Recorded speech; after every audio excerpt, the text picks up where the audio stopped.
सो hey guys, कैसे हो आप सभी लोग। Welcome back to my channel AG anime manga. तो गाइस, आज मैं एक्सप्लेन करने जा रहा हूँ बुक ऑफ एस्पर का एपिसोड नंबर 550 को, जो कि काफी ज्यादा अमेजिंग होने वाला है। इसलिए पहले ही वीडियो को लाइक शेयर कमेंट सब कुछ कर डालना। और बाकी जिन लोगों ने भी अभी तक इसके पिछले एपिसोड को नहीं देखा है, तो मैंने उस एपिसोड का लिंक इस वीडियो के नीचे डिस्क्रिप्शन में दे दिया है। आप लोग जाकर के पहले उस एपिसोड को देख लीजिए। बाकी तो जिन्होंने ऑलरेडी देख रखा है तो उनके लिए शुरू करते हैं हमारा आज का ये वाला एपिसोड। लेकिन उससे पहले shadow anime, Hashim, anime lover, Om Garg, Hrithik anime video and Shubham Dharua, साथ ही आकाश, टीएन मोहिन गेमर्स, जैसे player Puneet Duhan, AJ gamer, Sumit gaming, Prabhat, mister creator, Hirak और modern world, new Hollywood, Bollywood and Kalyani, और वही Pushpendra Garg, Manish Jogi and broken heart. Thank you for joining Zuven Silver Demon membership. Special thanks to Somnath and Shekhaf Khan for joining Golden membership, and very heartwarming thanks to MK for rejoining Sister Chuchu Lover Level.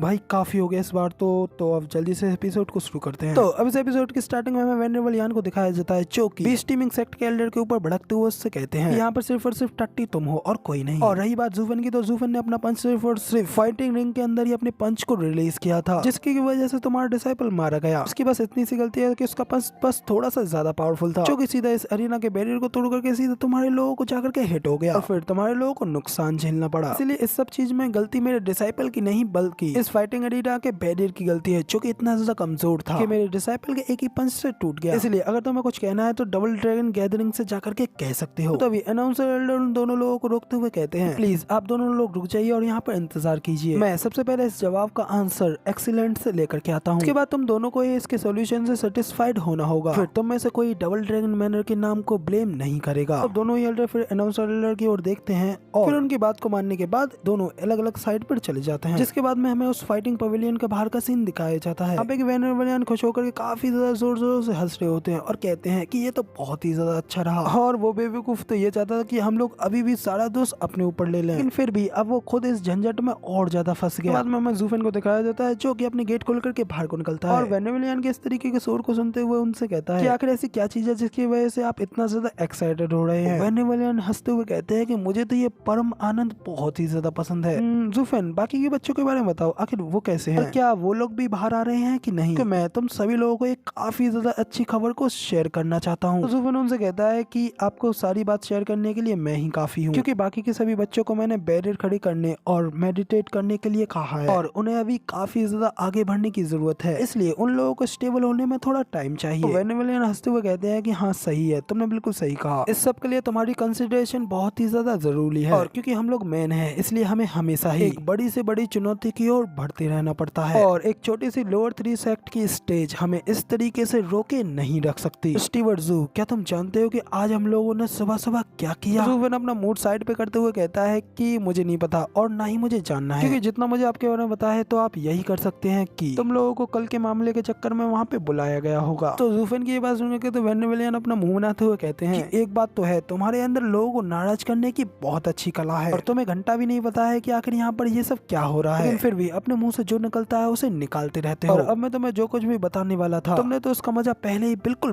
बेकार कर दिया। तो तभी उनके पीछे से वेनेबल गुई हंसते हुए कहते हैं कि फाइंड यांग, यहाँ पे इतनी भी ज्यादा कोई एक्साइटिंग बात नहीं है जिसकी की वजह से तुम यहाँ पर इतना ज्यादा शो ऑफ कर रहे हो, इसलिए आगे बढ़ो और सीधा सीधा बताओ कि आखिर वहाँ पे क्या हुआ, या फिर तुम चाहो तो मैं खुद उसे बता दूं। वेनेबल चढ़ते हुए कहते हैं कि नहीं नहीं मैं बताऊंगा, क्योंकि इसके बारे में अच्छा महसूस कराने का एकमात्र तरीका ये है कि उस चीज के बारे में मैं खुद स्वयं इन लोगों को बताऊं। तो वेनेबल गुई हंसते हुए कहते हैं कि फाइंड यांग, तुम्हारे पास कोई भी हॉबीज तो है नहीं, मगर तुम सच में बात करना तो बहुत ही ज्यादा पसंद करते हो। अब वेनेबल बताना शुरू करते हुए कहते हैं कि आज सुबह हमें एक रूड सी वॉइस ने जगाया, और तब हमने बाहर आकर के देखा कि हमारे सामने एक मिडिल एज आदमी था, जिसके के कपड़े भी कुछ कुचले हुए थे, साथ ही वो दिखने में भी एक एवरेज सा ही आदमी लग रहा था, लेकिन फिर भी उसकी पावर्स तो आउट ऑफ द वर्ल्ड थी। तो अब इधर जूफन को वेनेबल को इस तरीके से ड्रामा करते हुआ देख करके जूफन सीधा उनसे कहता है कि सीधा सीधा पॉइंट पे आओ, बताओ मेन बात। तो वेनेबल को तो पीछे से हंसने लगते हैं। जूफन को बताते हैं कि वो डबल ड्रैगन मैनर का एक आयरन बॉय था, जो कि कल के हंगामे के बारे में बताने के लिए हमसे मिलने के लिए आया था। तो उधर वेनेबल गुई को इस तरीके से बीच में इंटरप्ट करते हुए देख करके वेनेबल उनसे कहते हैं कि क्या तुम एक बार किसी स्टोरी टेलर को इस तरीके से इंटरप्ट करना बंद करोगे और कहानी सुनाने दोगे? और सबसे पहले स्टोरी को सुनाने के लिए मुझे इसका मूड तो सेट करने दो, लेकिन फिर भी तुम तो यार यहाँ पे सारी कहानी को जड़ से ही खत्म कर रहे हो।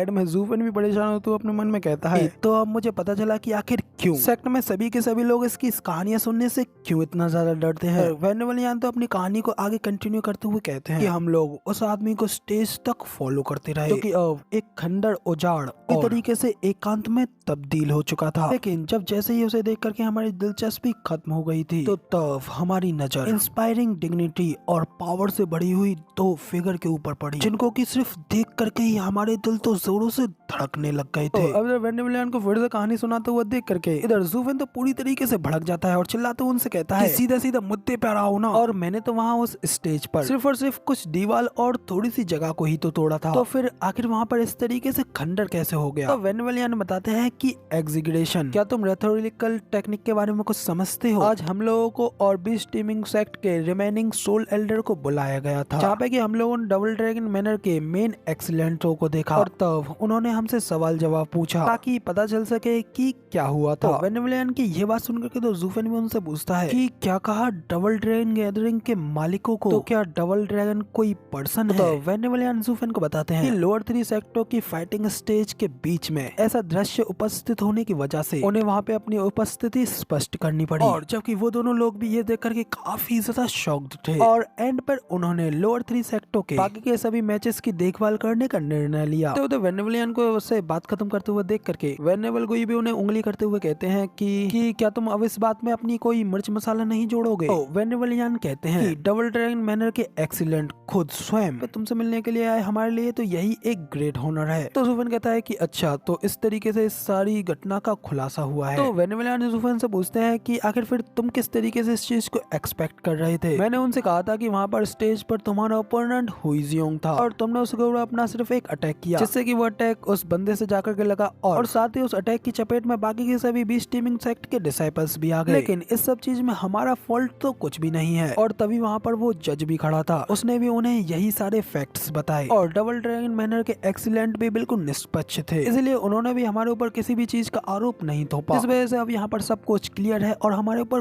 कोई आरोप नहीं है। तो फिर जूफन पूछता है कि आखिर फिर उनके एल्डर लू का क्या हुआ? तो वेनेवलियान कहते हैं कि आखिर तुम इस बारे में क्या सोचते हो? मगर इससे कोई फर्क नहीं पड़ता कि उसने अपना मुंह कैसे चलाया और इस सारे पक्ष को अपनी ओर घसीटने की कोशिश की, क्योंकि डबल ड्रैगन मैनर के एक्सीलेंटों ने तो उसकी बातों को सुना भी नहीं और उन्होंने उस एल्डर लू से सिर्फ इतना ही कहा कि जल्द से जल्द अपने लिए एक बॉडी ढूंढ लो ताकि तुम इस तरीके से सोल फॉर्म में रहते हुए गायब ना हो जाओ।